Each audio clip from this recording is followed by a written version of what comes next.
Happy deadline day, everybody. Happy deadline day, everybody. Today's self-imposed deadline from the dopes who run baseball. You know, I got to tell you, I have vacillated a bit internally, but not what I have said on the air or what I have tweeted. I still refuse to believe that this is not resolved in a manner that fans will find accepting. And it's based more on pragmatism than it is raw emotion. Like the raw emotion side of me, yeah, of course I want baseball. We all want baseball. But I'm not even letting that overrun my mind as we all try to forecast what the hell's going to happen with baseball. I just refuse to believe that when it comes time to cut the nut, that these guys don't find a way to resolve this. There's been 3 years of disrupted baseball. Obviously, the pandemic year, we understand it. We excuse it. It is what it is, even though they did fight for way too long and ended up only having a very short season 2 years ago. Then last year, there was no energy in it. There's no fans until the end.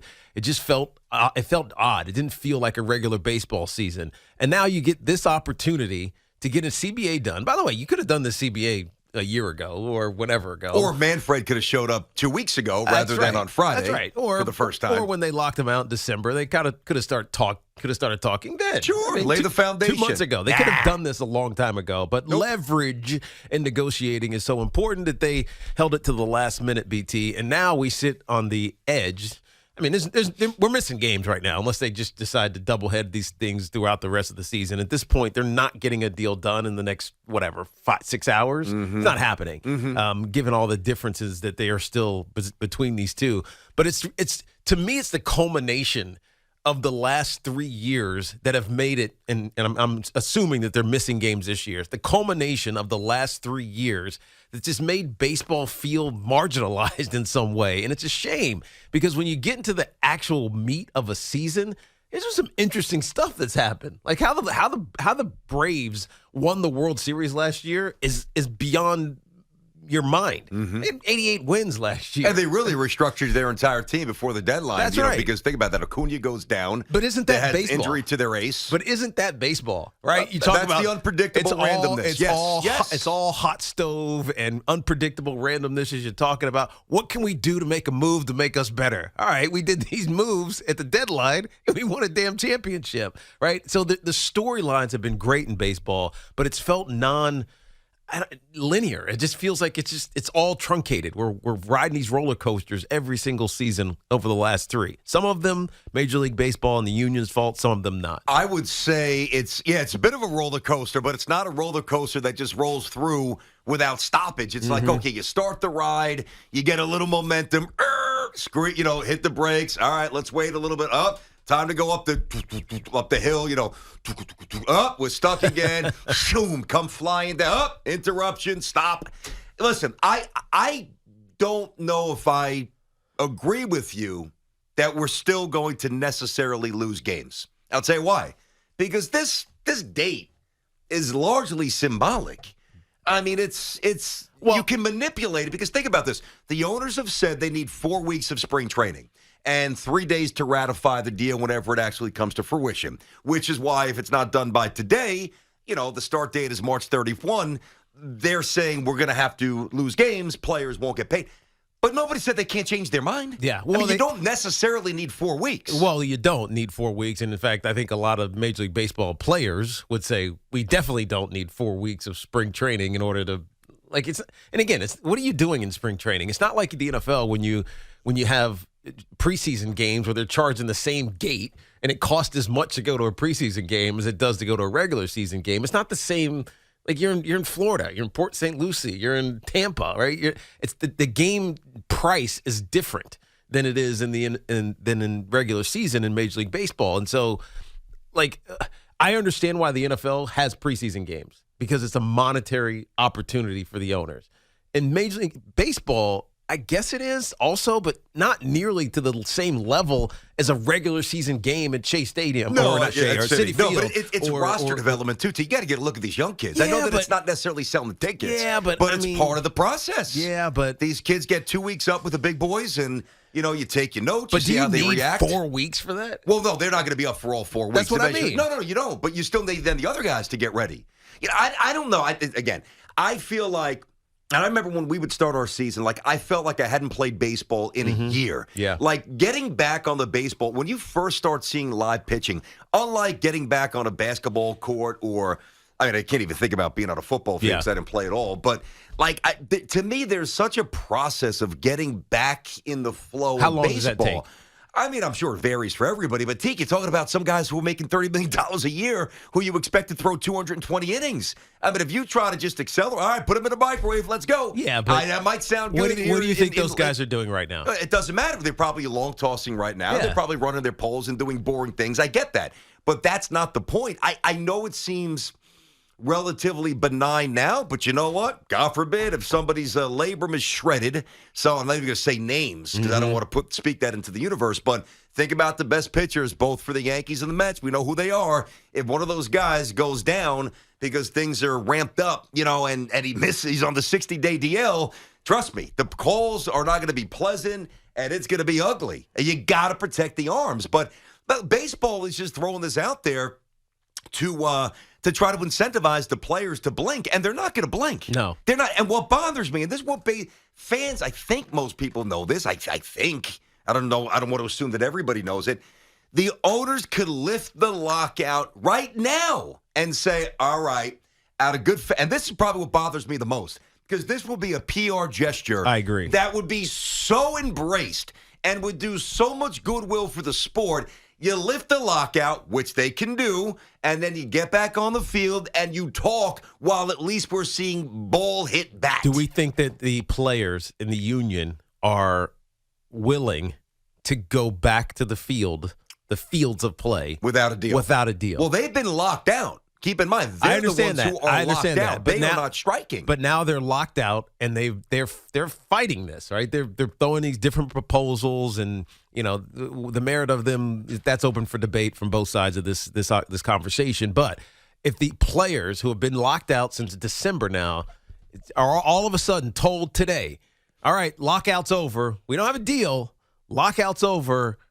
See you guys on tomorrow morning at 6 o'clock. I think I don't. Are guys doing that? I don't. Well, would they show up? I think you'd have to. Yeah, of course if they that's would. the parameters. But would they be enthralled with the situation? No. But would they do it? So that's the question. I would think that they would, because if you don't report, you're basically AWOL. Yeah. Think about that. It's still spring training. But in the there's no conventional CBA. sense. There's no CBA. I understand that. I don't know. Maybe they throw some sort of there's no CBA floating extension. The CBA still is still in effect, right? The old one is still. Maybe they create a temporary template for the 2022 spring training session. I don't know what the answer is, but I know what not the answer is. I know what the answer is not, I should say. And the answer is not to, in 5 hours, whatever it is, during Craig and Evan's show today, we get the news that it went poorly, there's no traction, the acrimony is through the roof, and then where everybody's, pissed off, and it just further inflames the tensions, and more specifically, Tiki, it does nothing to alleviate the fears of baseball fans that we have a commissioner who knows what the hell he's doing. Yeah. Now, I don't want to dump all of this at Manfred's doorstep, but it's disgraceful for him to just show up on Friday. Yeah. Where were you, dude? What were you doing, Rob Manfred? What were you doing? He's the mouthpiece of the owners, so they probably told him to stay away. No, he's the commissioner. He tells them. I understand. I know what you're saying. I'm being half facetious. Okay. By the way, I don't know if the players would show up without a CBA. I don't know if they would either, but at least it's a gesture of goodwill. Think about this. If baseball comes out now what happens is, and it's a very strategic PR move where, let's say at 5:01 today, no deal. Okay, but you know what? We want this sport to move forward. We have too many good young players, and we have this and we have that. The lockout has been lifted. we are going to negotiate in good faith and try to hammer out a deal while our players are back on the field getting ready to do what they do best. Yeah. Now, if the players don't show up, then the players of the court of public opinion get crushed. This was my question, though, and I know the answer, and it's obvious. There is no collective bargaining agreement, so there's no way that players are going to show up without a contract. Well, that's why I said you create this temporary template that whether it's an injury thing. Of course, listen, if you show up there and you rupture your Achilles tendon on day 2, I understand the risk that I get it. I'm not saying that it's a layup necessarily, but it's a first step. Get them on the field. Yeah, I mean, I hear you, but these players, it seems like they're really digging in this time. They are. They're not letting themselves get fleeced again. And Dove was clarifying this for me. If the CBA expires and there's not a new one agreed upon, if there is no lockout, the old rules still exist, right? So correct. It's not egregious, but it's not what the players want at this point. Correct. And honestly, what we're talking about in these negotiations have nothing to do with day-to-day baseball. It has everything to do with luxury taxes and veteran minimum or rookie minimums and arbitration service time and things of that nature. So it wouldn't affect them. So you're right. Maybe they would come back and play without a new CBA. But I think there are a lot of these moneyed players who are screaming from the mountaintops in these negotiations that would probably resist going back and playing, even if the owners came with some sort of goodwill. 877-337-6666. Hopefully all you guys had a good weekend. Tiki and Tierney show here on the Fan inside of the Town Fair Tire studio, reminding you that our friends at Town Fair Tire always get the guaranteed lowest prices on name brand tires from Connecticut to Maine. Nobody beats Town Fair Tire. Nobody. And really, it depends. I mean, most people who are on Twitter follow a multitude of people associated with each sport, right? Yep. Like in the NBA, you got to follow Woj, you got to follow Shams, a few others. Baseball, you follow John Heyman, Buster Olney, others obviously, maybe Jason Stark, Drellick from the Athletic. John Heyman remains very, very positive. Not positive, very optimistic. And Howie Rose continues to project this unwavering positivity that they're playing 162. And that's where I'm at. Again, maybe it's me being naive. Maybe my emotion is kind of pushing the pragmatic sense of my mind to the side. Yeah. And I battle that in my own mind.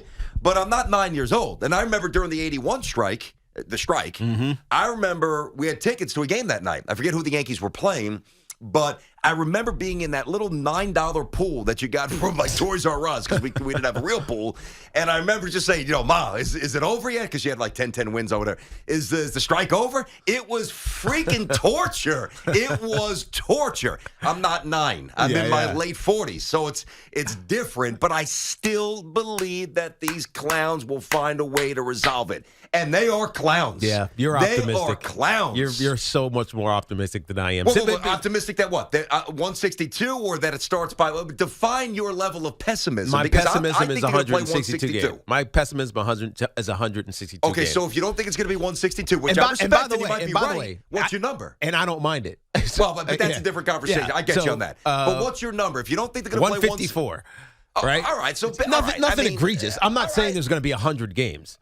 Right. If there's 100, I'm not saying that, but I do think it's getting lopped off. It will. Because they're not close. I understand that, but I'm not buying this deadline. This is nonsense. This February 28th deadline is nonsense. I know you need 3 days to ratify whatever new deal you get. I know that. And they are remaining married to their messaging. We need 4 weeks. The owners are adamant we need 4 weeks of spring training. No, you don't. You don't need 4 weeks of spring training. You need it now because it makes it seem as if you are really dug in and inflexible and going for the throat, going for the silver bullet. You don't need 4 weeks. It's a negotiating tactic. Yes. Yeah. Yes. And until rubber hits the road, you can keep saying it, but I don't think that they need that. All right, let's get John. Let's get it going here. Where are you guys at today emotionally? John's up in the Bronx on the Fan, Tiki and Tierney. John. Yeah, you know what I get out of all this? Every time there's a new CBA agreement, the prices go up. Baseball used to be the only sport that a family could afford. Now it's a joke. How can I even feel for these guys? And you used the word fleece. You said you don't want the players to get fleeced again. Are we kidding?